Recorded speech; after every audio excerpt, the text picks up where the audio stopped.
selanjutnya Buya. Assalamualaikum warahmatullahi wabarakatuh. Assalamualaikum warahmatullahi wabarakatuh. Saya Maidi dari Jambi mau bertanya Buya. Semoga Buya dan santri selalu dalam lindungan Allah Subhanahu wa taala. Amin ya rabbal alamin. Baru-baru ini ada tokoh dunia atau kepala negara yang menghina Islam atau menghina Nabi Muhammad SAW. Pertanyaan saya, apakah kita harus boikot produk-produknya yang ada di Indonesia, misalnya makanan, transport, jasa keuangan yang berprinsip syariah yang berasal dari negara itu, yaitu negara Perancis? Apakah boleh kita tetap menggunakan produk mereka Buya? Mohon jawabannya Buya. Terima kasih. Yang pertama adalah di saat kita pertama kali mendengar ada orang merendahkan baginda Nabi itu, jangan berteriak dulu. Akan tapi rasakan kita itu. Tersinggung enggak hati kita? Sedih enggak hati kita? Teriakan bisa saja bohong dan palsu. Kalau hati kita biar diam saja, tenang saja, khawatir enggak punya cinta ke Rasulullah. Harus ada dong. Cemburu Nabi direndahkan, Nabi dicaci misalnya. Ini yang harus kita koreksi diri kita sendiri. Kadang-kadang kita itu menyuarakan hanya karena kelompok kita itu sudah dilabeli kelompok pecinta Nabi. Kalau waktu dengar Nabi dia marah. Tapi marahnya bukan dari hati, marahnya action. Ya, kita tidak perlu munafik begitu. Kita perlu dari hati dulu pertama. Kalau sudah pembelaan kepada Nabi dari hati ini, tidak usah nunggu Presiden Perancis. Di kiri kanan kita kalau ada orang merendahkan Nabi, kita harus marah. Dan marahnya sesungguhnya bukan marah dibuat-buat. Kita perlu itu loh, marah. Ghadab lillah itu karena sesungguhnya merendahkan Nabi, lihat. Ini kemudian apa? Ya dengan bermacam cara. Kalau gitu anak kita jewer. Kalau santri kita hukum dan sebagainya, itu harus. Artinya pertama di hati kita dululah. Kita perlu jujur dengan ini bulan Maulid, bulan baginda Nabi. Kita perlu jujur hati kita dengan Rasulullah. Kita bukan action.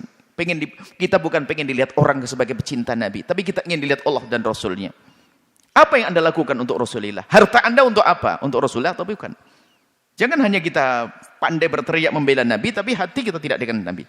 Yang sudah, kemudian di sisi lain, kita tidak boleh berprasangka buruk kepada orang yang menyuarakan pembelaan kepada Nabi. Hati-hati. Kadang-kadang mengatakan, kita koreksi semuanya. Kalau ada orang menyuarakan, kalau dia ingin membela Nabi, alhamdulillah. Membela Nabi, kita perlu membela Nabi. Nabi memang tidak perlu dibela, tapi kita membela Nabi, karena itu adalah buah daripada cinta di dalam hati kita. Jangan ada lagi yang berkata, Nabi nggak perlu dibela, yang bela Allah. Jangan ngomong gitu. Nabi, kita membela Nabi itu karena cinta di hati kita. Itu sudah normal hal yang semacam itu, wajar sekali. Dan justru tidak wajar mengaku cinta tidak membela. Yang membela kita kan Allah semuanya. Kan kita miliknya Allah, nanti ibunya dipukuli, Allah yang membela. Ya, kurang ajar ya. Kita perlu membela karena kita ingin selamat di hadapan Allah. Kita ingin disanjung oleh Allah dan Rasulnya. Baik, kemudian jika kita menemukan tokoh-tokoh semacam ini, sebenarnya ini adalah pelajaran buat semuanya. Siapa yang peduli kepada Islam? Negara yang katanya punya menjaga hak asasi manusia. Ini ada orang melukai hati kaum muslimin, kalau tidak dihukum berarti mereka sudah enggak. Polisi dunia misalnya. Polisi dunia seharusnya yang memberikan hukuman kepada presiden semacam ini. Kalau memang betul presiden ini merendahkan Nabi, kita perlu seperti apa, konteksnya kayak apa. Jika ada seorang presiden merendahkan Nabi, jika benar itu, maka polisi dunia seharusnya. Karena Pak, menyakiti manusia. Miliaran manusia disakiti kok. Cuman apakah kita bisa berharap dari polisi dunia? Kalau tidak bisa berharap, lalu apa yang bisa kita lakukan? Memberikan hukuman. Kalau bisa kita jewer, dekat kita jewer, kita sentil, kita rotan. Tapi nggak mungkin. Lalu bagaimana caranya? Sudahlah, biar rakyatnya saja menghujat dia, biar rakyatnya menghukum dia dengan cara, ini sebagian ulama mengatakan boikot. Karena kalau diboikot nanti rakyat akan mengalami satu perubahan ekonomi, nanti yang disalahkan itu biar dia tobat, biar ke depan kalau ada presiden tidak begitu lagi. Sah, itu hukuman. Karena kita tidak bisa jewer dia kok. Kalau seandainya ada cara menghukum selain, nggak usah diboikot, karena memang diboikot kan urusannya ada dengan rakyat yang tidak bersalah, bahkan produk Islam dan sebagainya. Bagaimana dengan ini semua? Tujuannya bukan itu, tujuannya agar rakyat ini bisa memberikan hukuman moral kepada pemimpinnya yang salah. Setelah itu biar tobat dia, paling nggak minta maaf. Nah kita nggak punya jalan kok, ya jalannya ya itu, maka boikot itu sah. Tujuannya adalah agar rakyat itu nanti mengarahnya ke sana. Dan itu telah terjadi dulu di Denmark sebaliknya. Berapa kerugian Denmark? Kemudian di mana sebelumnya? Ada. Jadi boykot itu adalah sah karena tujuannya. Tujuannya adalah untuk memberikan hukuman kepada presiden tersebut. Yang menghukum adalah rakyatnya. Rakyatnya kan terjadi ekonominya berubah dan sebagainya gara-gara ini, seperti itu. Dan seharusnya memang tidak boleh terjadi yang demikian itu. Akan tapi subhanallah, begitulah. Islam kurang cemburu di dalam diri kita. Kita kurang cinta kepada Nabi SAW. Masalah pemboikotan dan sebagainya, lakukan selagi itu adalah bermanfaat dan memang ada pengaruh. Oh, ada pengaruh. Dulu pernah waktu diboikot, kerugian negara tersebut besar.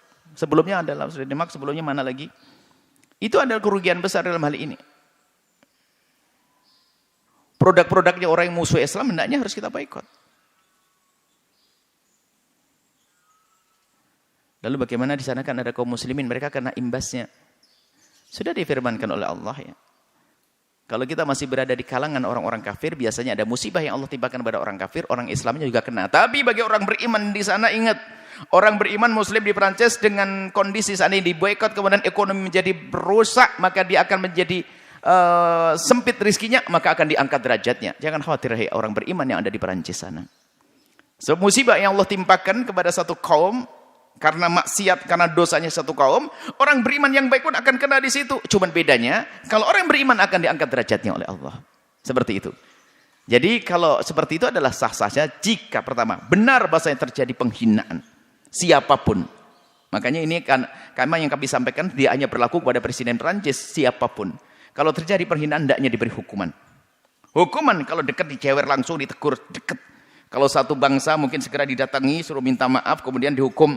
Kalau di Indonesia, karena di luar Indonesia kita tidak punya, ya barangnya jangan masuk, kita diboikot. Itu sah-sah saja.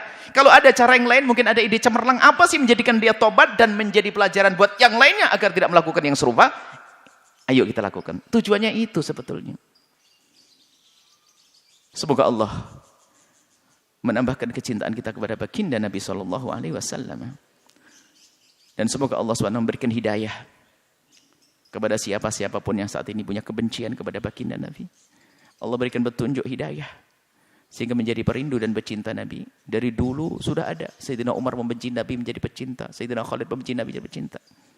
Akan tapi selagi mereka belum ikrar, tobat dan kembali kepada jalan yang benar, maka mereka harus berurusan di dunia, harus direndahkan dulu, dihukum, sebelum nanti di akhirat dihukum oleh Allah Subhanahu wa taala. Wallahu a'lam bishawab.